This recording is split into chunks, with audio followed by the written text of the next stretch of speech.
In this video, I'm going to talk about how you can begin to develop a different level of awareness and a different way of using your attention than you may have experienced before. And in my opinion, this is the single most important skill that you can have to improve your life, to change your life. To start off with, I want you to think about a normal day, and I'm going to talk about sort of the different mental states that we're in a normal, regular day. And the most common pervasive state that we live in most of the time is what I'm going to call autopilot mode. Autopilot mode is not automatic.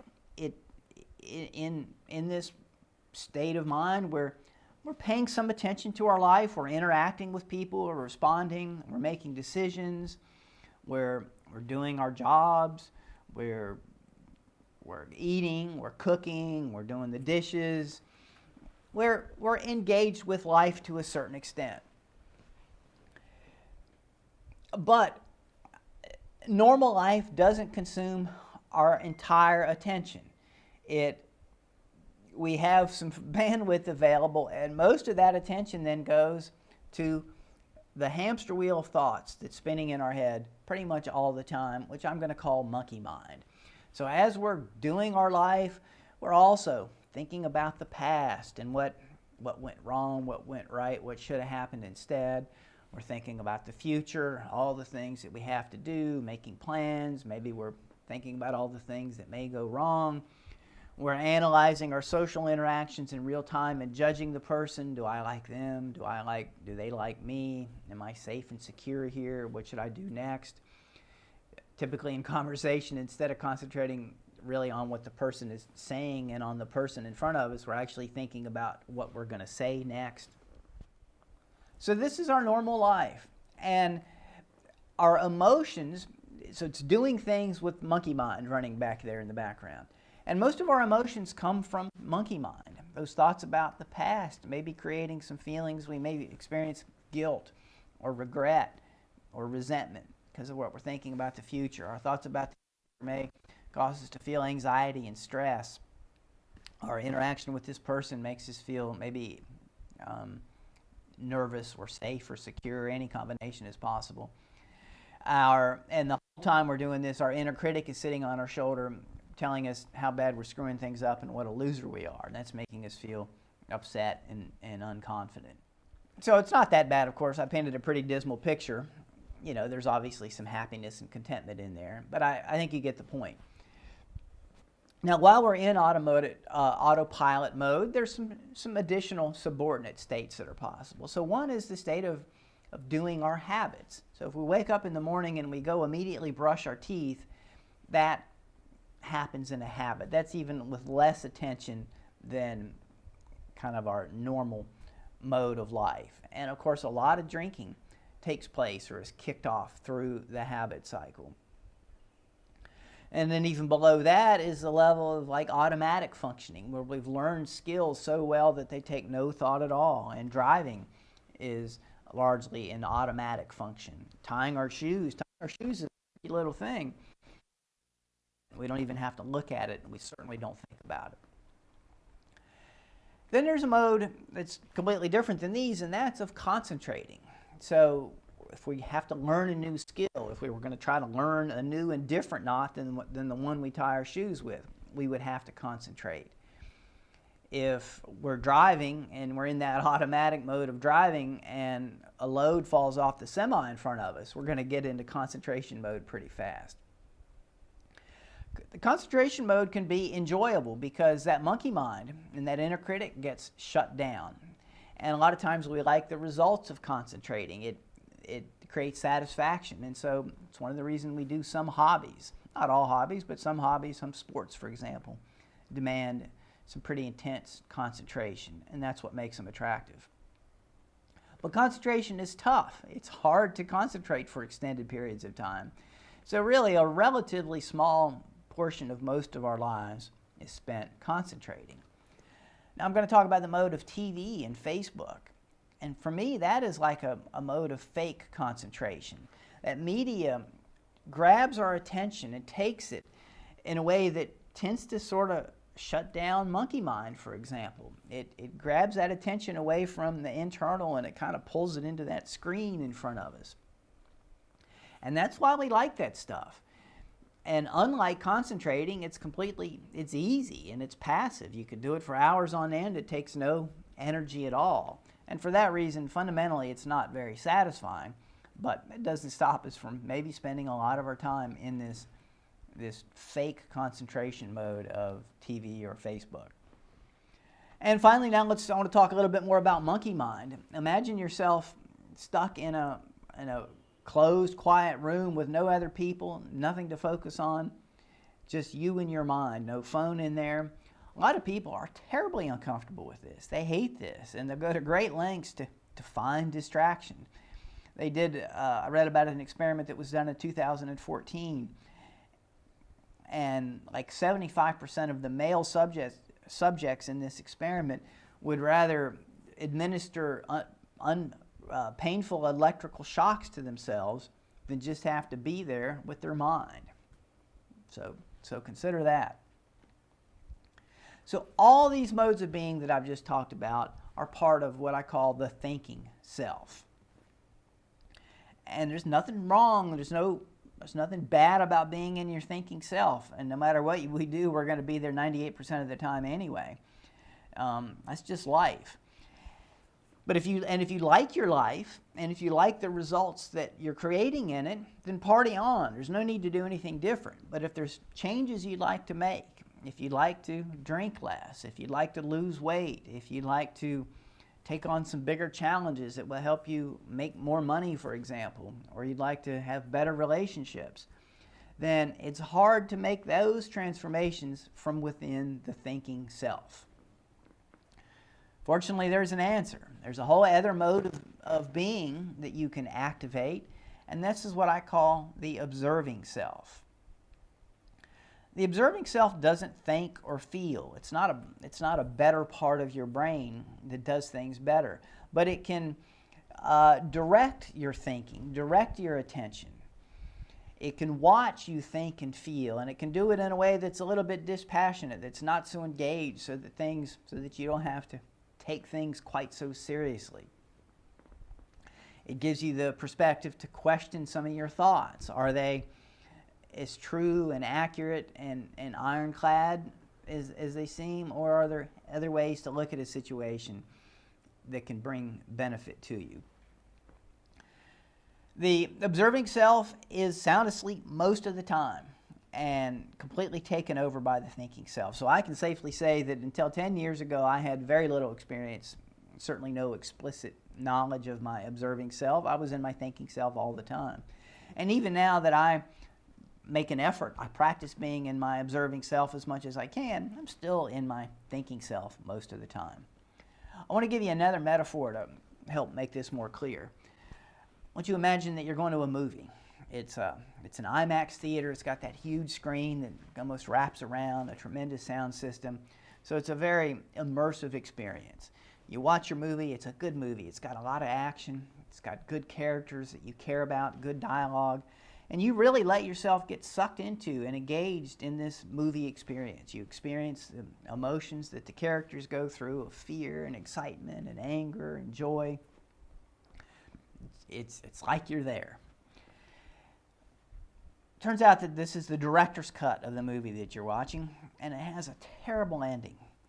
You leave the theater feeling just down, depressed, deflated. So in this emotional state, on the drive home with your wife, you get in an argument with her. And then you get home and you realize how terrible you feel because you're just stuffed with popcorn and candy bars and soda. And you know that you'll probably gain 2 pounds from all this crap that you've eaten while watching this movie. Maybe it's still a worthwhile experience. Maybe there's some message in this movie that made it worth it. And it was a compelling experience for 2 hours, so that's great. But you may not want to do that every day. You don't want to feel bad every day. You don't want to get in an argument with your wife every day. You don't want to eat a bunch of junk food and gain weight every day. And so that immersive movie experience isn't maybe how you want to spend your time. But this is what you're thinking. This is what it's like to be in our thinking self. We're fully engaged in our life, and even more than being engaged in our life, we're fully engaged in our monkey mind, our evaluation and our thoughts about our life and the past and the future. But we're sucked into the drama in the same way that we got sucked into that IMAX movie. Now, imagine a different movie going experience. So you're going to watch this for the second time with a friend, and you're just at home watching it on your TV, so there's not all this sound and fury. And you know what happens anyway, so you're not going to get sucked into it. So you're watching the movie with your friend, and maybe you just pay attention to the details. You look at some of the cool camera shots, and maybe you can admire and appreciate the things that the director did, and you pay attention to the costumes, and maybe you notice like inconsistencies. You know, movies are full of inconsistencies where the character's holding something in one scene, and in the scene later he's not holding it, and then a scene later he's holding it again. So you notice these little inconsistencies. Maybe it's an okay experience, but you're not sucked into the drama in the same way. So this is like being in your observing self. You're watching yourself watch the movie of your life, the movie of your thoughts. And when you're in that position, you can see that you've got a lot more power. You're not likely to get upset, get in an argument with somebody. You're able to manage your intake of alcohol or junk food. And you can see how when you can approach parts of your life this way, from this perspective of the observing self, you've got a lot more control. What I want to do now is describe 3 ways that you can activate and use your observing self. So the first of these is, and I'm not going to go into super detail here. We can talk in more detail in our sessions, or I'll make some other lessons that go into more detail for each of these. So this is just an overview. So the first of these, the simplest, the best, the most accessible, is just to stop thinking. So let's just do it now for 20 seconds. I want you just to try to turn off your mind, stop thinking. So here we go.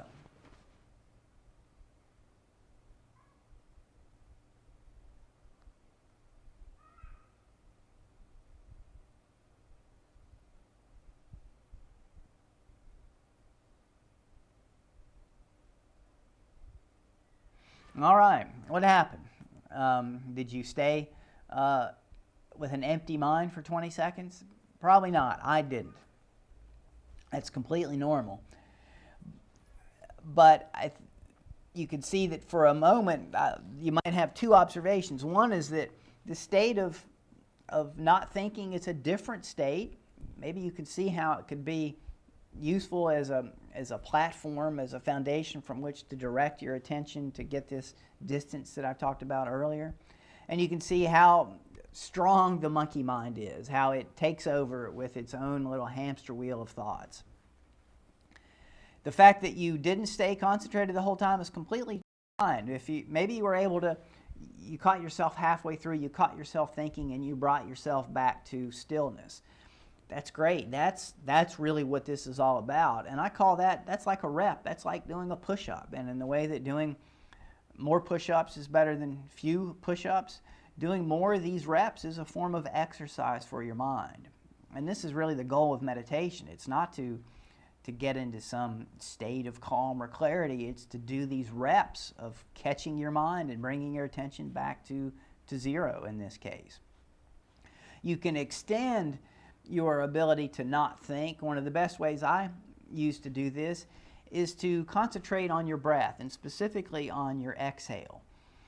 I find that we all tend to take short breaths, and even if we take deep breaths, we tend to actually breathe out pretty quickly. And I find that when I put my attention on a slow exhale, like over a slow count to 8, that really lets me stay focused and kind of keep those thoughts at bay. And also there are some really good physiological effects from doing an extended exhale. So that's stopping your thoughts to create this space of stillness so you can then launch your thinking in what may be a more helpful direction than you were. And you can do this in any kind of when you get ready to do something, anytime something happens that I have to react, And you could do it as often as possible throughout the day just as a practice. The second way I want to talk about activating your emotion, your observing self, is through the process of allowing emotions. So if you watch the emotion video, I talked about and described how emotions, most of them, many of them, are like an open loop that wants to be resolved. The emotion of desire wants to be solved by having you consume the thing you want. So you want to resolve desire to satisfaction. Anger maybe wants to be resolved by acting out or yelling. And some of the emotions like guilt and regret or resentment, they're hard to resolve, so we tend to just want to cover those up, but distract ourselves from them. But if we can't close the loop on an emotion, we don't maybe want to act out.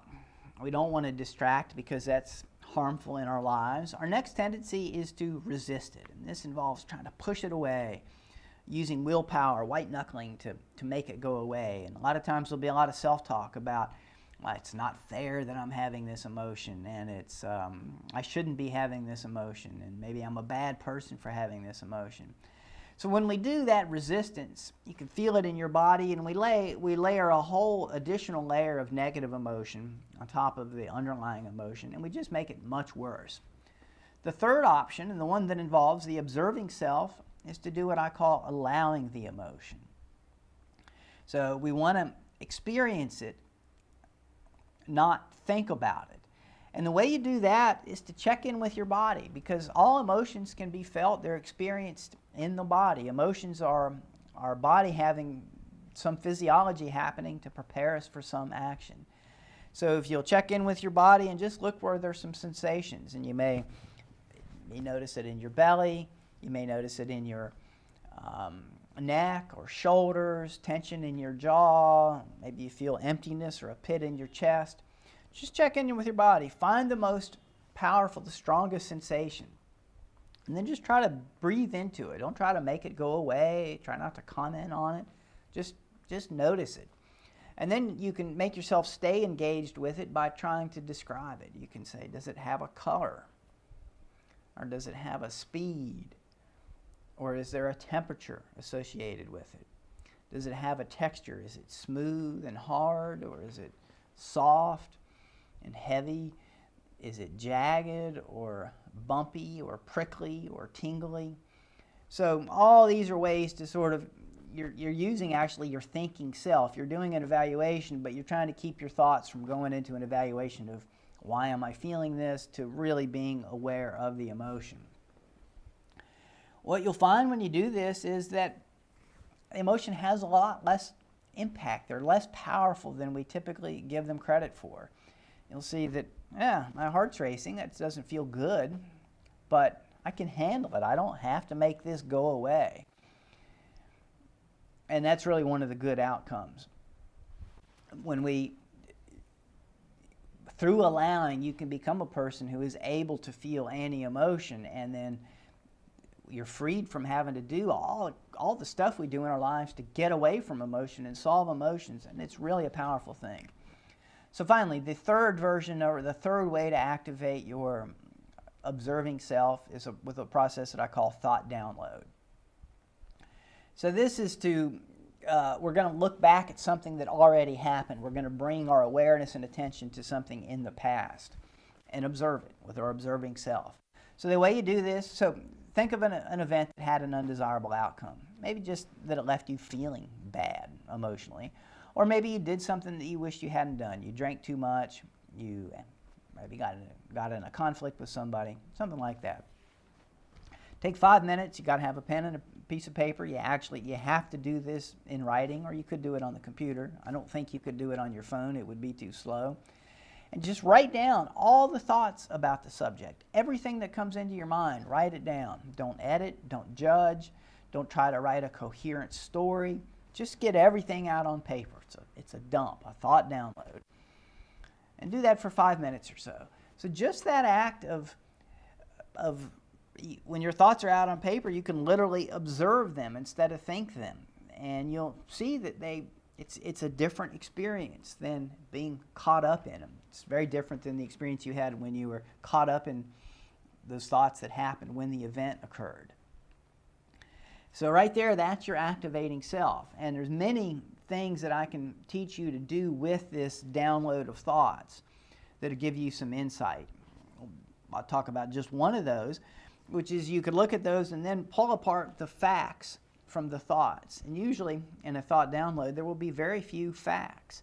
For example, if you've written down that she yelled at me, that's probably not a fact. A lot of times we say yell, it's like an evaluation of them, but in fact they weren't yelling. Or you might say she criticized me. And very often that's not a fact. That person may have a different perspective. No, I wasn't criticizing. I was just pointing out the obvious, they might say. So anything that's subject to debate or discussion can be a fact. It's an opinion. It's your opinion. It doesn't mean it's a wrong opinion. It's yours.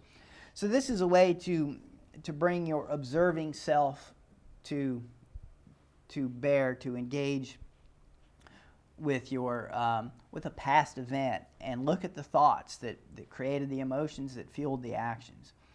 So this is plenty long enough. I'm going to stop for now. I hope this has been helpful. I look forward to talking with you about this in person, to hear your questions, reactions, objections, arguments. It's all fair game.